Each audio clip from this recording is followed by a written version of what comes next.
우리에게 주시는 하나님의 말씀은 예레미야 29장 11절부터 14절의 말씀입니다.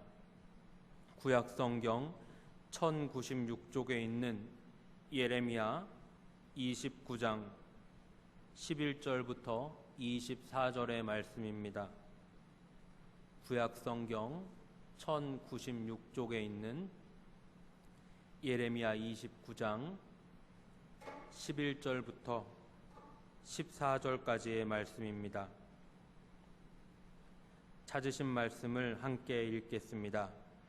여호와의 말씀이니라. 너희를 향한 나의 생각을 내가 아나니 평안이요 재앙이 아니니라. 너희에게 미래와 희망을 주는 것이니라. 너희가 내게 부르짖으며 내게 와서 기도하면 내가 너희들의 기도를 들을 것이요 너희가 온 마음으로 나를 구하면 나를 찾을 것이요 나를 만나리라. 이것은 여호와의 말씀이니라. 나는 너희들을 만날 것이며 너희를 포로된 중에서 다시 돌아오게 하되 내가 쫓아 보내었던 나라들과 모든 곳에서 모아 사로잡혀 떠났던 그곳으로 돌아오게 하리라. 이것은 여호와의 말씀이니라. 이기원 장로님께서 특송해 주셨습니다. 교회학교 1213 부서에서 금요예배 참여해 주셨고 금요 찬양팀이 함께 해주시고 방송실에서 예배를 위해 함께 섬기고 계십니다. 이 시간 여러 성도님들이 참석해 주셨습니다. 이 시간 모두를 위해 박수로 격려하겠습니다.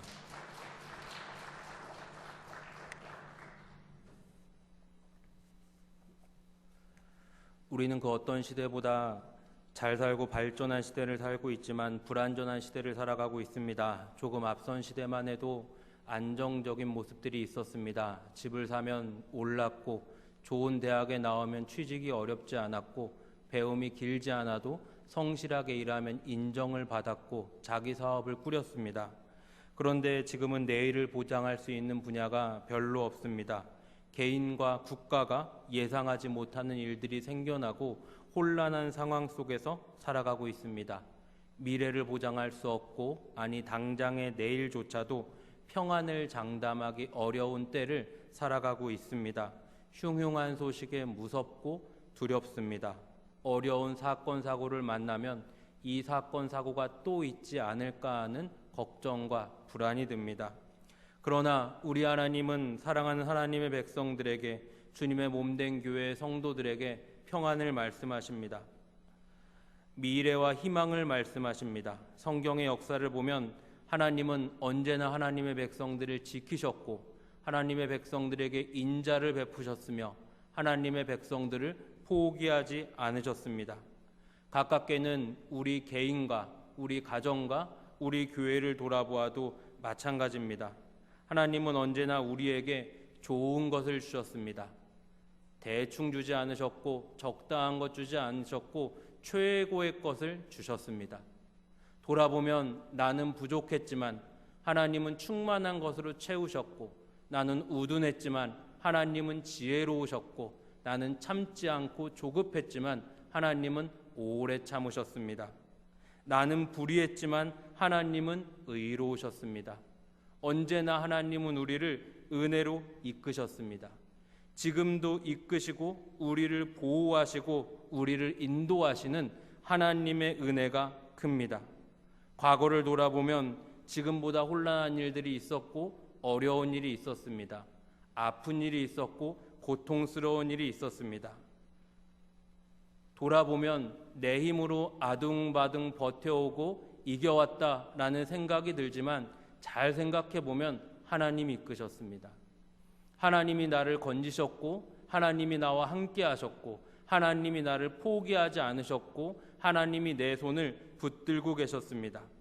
모든 시험 환난에서 하나님이 우리를 건지고 지키셨습니다. 여러분들 각자의 일상을 돌아보신다면 각자의 간증을 돌아보신다면 그런 일이 많으실 겁니다. 하나님은 우리의 아버지가 되셨고 방패가 되셨고 산성이 되셨고 피할 요새가 되어주셨습니다. 오늘 본문은 어려움 당하는 하나님의 백성들에게 하나님의 말씀이 선포됩니다. 11절 12절입니다. 여호와의 말씀이니라. 너희를 향한 나의 생각을 내가 아나니 평안이요 재앙이 아니니라. 너희에게 미래와 희망을 주는 것이니라. 너희가 내게 부르짖으며 내게 와서 기도하면 내가 너희들의 기도를 들을 것이요 너희가 온 마음으로 나를 구하면 나를 찾을 것이요 나를 만나리라. 우리 주님 우리에게 평안과 희망과 미래를 말씀하십니다. 이 시간 두 가지 말씀드리려고 합니다. 첫째, 성도들의 마음의 문제입니다. 상황과 처지와 형편이 각자 다를 수 있습니다. 행위로 무엇을 하거나 무엇을 하지 않거나를 말씀드리려는 게 아니라 우리의 마음을 짚고 가겠습니다. 근래에 우리 왜 이렇게 두려워합니까? 근래에 우리 왜 이렇게 무서워합니까? 놀랄 수 있고 현실적인 대비를 할 수 있습니다. 그런데 문제는 뭐냐? 우리 안에 있는 두려움입니다. 우리 안에 있는 두려움. 이 두려움은 어떤 두려움입니까? 우리 안에 문제가 다가오는데 이만한 문제입니다. 그런데 이 문제가, 이 걱정이, 이 염려가 점점 커집니다. 소문이 붙고 잘못된 정보가 붙고 걱정이 붙고 불안이 붙어서 점점 커집니다. 그래서 어떻게 됩니까? 이만한 문제가 지금 우리에게 너무나 크게 다가오는 겁니다. 자, 불안한 마음, 염려하는 마음, 근심하는 마음, 걱정하는 마음 누가 준 마음입니까? 하나님이 이 마음 주셨겠습니까? 점점 이게 커져서 어떻게 됩니까? 우리를 집어삼킵니다. 원래 우리에게 다가온 문제보다 훨씬 더 크게 다가오는 겁니다. 병을 만나도 마찬가지입니다. 어떤 어려운 병을 만나도 우리가 신앙이 없더라도 믿음이 없더라도 병원을 열심히 다니고 치료를 받고 의사의 소견에 성실하게 따르면 어느 정도 차도가 있습니다. 그런데 마음의 문제는 뭡니까? 여기에 걱정이 붙으면 이게 커지는 겁니다. 이게 커지는 겁니다. 우리는 믿음을 갖고 살고 있고 우리의 가슴에 십자가를 새기고 있고 성도라는 명찰을 하나 더 달고 있는데 지금 다가오는 문제가 기독교 신앙을 갖고 있는 이들이 믿음으로 이겨내고 견뎌내고 극복하고 지혜롭게 행하는 게 아니라 더 위축되어 있는 겁니다. 근래의 세상의 소리는 어떻습니까? 흉흉하다, 어렵다, 힘들다 하지만 내가 의료기술이 있으니 어려운 곳에 가서 돕겠다. 기업들은 어떻습니까? 몇십억, 몇백억 내놓으면서 사회에 환원하고 어려운 이웃에게 다가갑니다. 예수를 믿는 사람, 기독교 신앙이 있는 사람의 모습은 지금 어떻습니까? 불안, 염려, 근심, 걱정에 빠져서 아무것도 하지 못하고 있습니다. 아니, 아무것도 하지 못할 생각에 갇혀 있습니다. 사랑하는 여러분, 우리의 마음을 점검해야 합니다. 우리의 생각을 돌아봐야 됩니다. 무엇을 하고 무엇을 하지 않고 어떻게 조심하고가 아니라 이미 우리의 마음은 걱정과 근심에 잠식되어 있는 겁니다. 이거 하나님 주신 마음 아닙니다. 이거 하나님 기뻐하시는 마음 아닙니다. 평강이요, 희망이요, 미래를 말씀하시는 주님 앞에 그 사랑과 그 은혜를 누리고 있는 성도가 너무나 미약하게, 힘없게, 볼품없게 주저앉아 있는 겁니다. 힘을 냅시다. 하나님 우리에게 미래를 말씀하십니다. 평안을 말씀하십니다. 위로를 말씀하십니다. 우리가 살아가는 일상에 지금의 현실에 검증된 것, 확실한 것 무엇이 있습니까? 아무것도 없습니다. 그러나 우리가 확실히 믿을 수 있고 변치 않는 것은 무엇입니까? 하나님의 말씀입니다. 하나님의 말씀입니다. 여러분들 더 많이 느끼시지 않습니까? 여러분들의 일상을 돌아볼 때 확실한 것 있었습니까?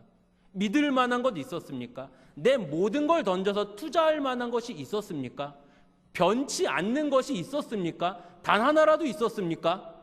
없었습니다.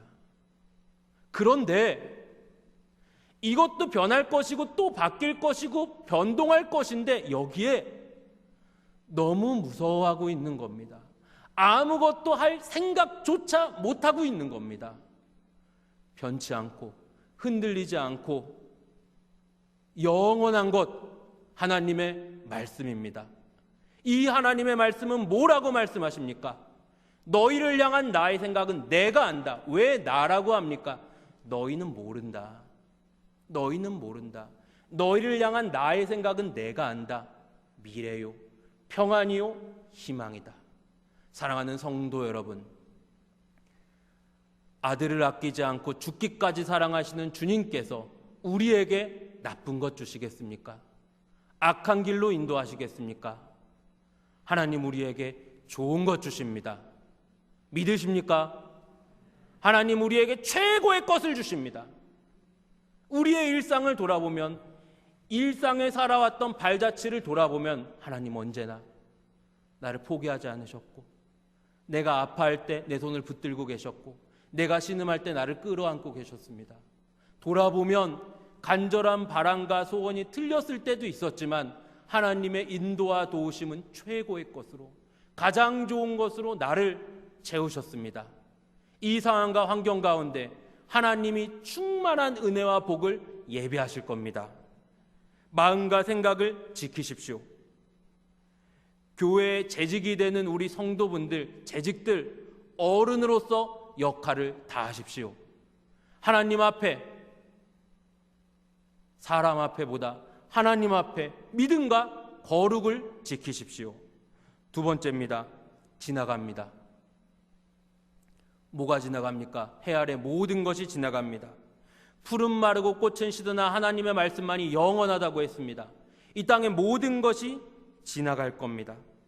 지나갈 겁니다. 지나고 나서 지금 우리가 이때를 돌아볼 때 하나님과 사람 앞에 자랑스러워야 되지 않겠습니까? 아니, 최소한 자랑스럽지는 못하더라도 떳떳해야 되지는 않겠습니까? 우리 민족은 저력을 갖고 있습니다. 여러 가지 어려움을 극복했고 그것도 빠른 시일에 이겨냈습니다. IMF 어떻게 견뎠습니까? 빨리 이기고 떨쳐버렸습니다. 과거로 좀 더 거슬러 올라간다면 한국전쟁 어땠습니까? 동족 상잔의 비극이었습니다. 각국이 우리나라에 들어와서 3년 동안 다 때려 부쉈습니다. 그래도 견디고 이겼습니다. 위기를 딛고 일어났습니다.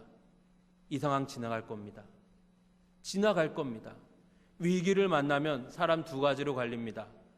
다 힘든데 뭐, 다 어려운데 뭐, 지금 아무것도 못하는데 뭐, 낙심하는 사람, 두려워하는 사람 대부분이겠죠. 또 한 부류가 있습니다. 어떤 사람입니까? 위기를 딛고 일어나서 기회로 삼는 사람입니다. IMF 때 돈 번 사람 의외로 있습니다. 의외로 있어요. IMF 때 자기 재산 지킨 사람들 IMF 지나고 어땠습니까? 부자 됐습니다. 부자 됐어요. 어려운 시기에 자기의 소중한 것 지키면 그 시기 지나서 그 사람 부합니다. 번성합니다. 우리는 어려운 시기에 무엇 지켜야겠습니까? 무엇 지켜야겠습니까? 믿음 지켜야 됩니다. 믿음 지켜야 됩니다. 견고하게 이때의 믿음을 지키면 하나님과 사람 앞에 이제 견고히 설 겁니다. 재밌는 이야기 하나 말씀드리겠습니다. 미국과 중국 무역전쟁 났을 때 중국에 있던 한국 기업들 우르르 무너졌습니다. 그런데 제가 아는 사업하시는 집사님이 계신데 그분 그때 번성했습니다. 왜 번성했냐? 지난 대선 때, 미국 대선 때 이분이 비행기 타고 미국에 직접 가셨어요. 왜 가셨냐라고 여쭤보니까 분위기 한번 보려고 가셨다 그래요. 그래서 트럼프 딱 당선되는 거 보고 비행기 타고 이제 그분이 중국에서 사업을 하시는 분이니까 중국으로 돌아오시는데 사업 구상을 합니다. 사업 계획을 다시 짭니다. 어떤 계획을 짰냐? 이거 안 되겠다 하면서 동남아 다른 나라에 공장을 몇 개 더 지을 계획을 갖고 들어옵니다. 그리고 중국 딱 들어와서 오자마자 동남아 다른 나라에 바로 공장 인가받고 허가받고 공장 짓는데 몰두했습니다. 지금 중국뿐 아니라 다른 나라에 공장 한 3개인가 4개를 돌립니다. 무역전쟁 딱 시작되고 관세가 한 달이 다르게 바뀌어지면서 중국에 있는 한국 기업들 우르르 다 망했습니다. 관세 못 견뎌서. 그분 그때 번성했습니다. 지금 어디 다니면서 회장 소리 듣습니다. 그래서 제가 그 집사님한테 한번 여쭤봤습니다. 집사님, 어떻게 그런 생각을 하셨습니까? 하는데 이분의 대답이 걸작입니다. 사업하는 사람이 그 정도 해야 하지 않겠어요? 그래야 사업한다고 하지 않겠어요? 이 말을 딱 듣는데 제게는 울림이었습니다. 울림이었어요. 예수 믿는 사람이 좀 달라야 되지 않겠습니까? 예수 믿는 사람이 좀 달라야 되지 않겠습니까? 좀 다른 모습이 있어야 예수 믿는다고 하지 않겠습니까? 힘을 내십시오. 하나님은 하나님의 자녀들을 지키시고 가장 좋은 길로 인도하십니다. 이 은혜를 언제 누립니까? 기도할 때 누립니다. 기도해야 들으시고 구해야 하나님을 만난다 하십니다. 하나님이 우리에게 주신 분명한 법칙은 뿌려야 거두는 겁니다. 뿌리지 않으면 거둘 게 없는 겁니다. 사랑하는 성도 여러분, 기도를 뿌리십시오. 기도하며 하나님의 일하심을 누리십시오. 하나님 주시는 평안과 미래와 희망이 기도할 때 특별히 기도하는 성도에게 충만하기를 바랍니다.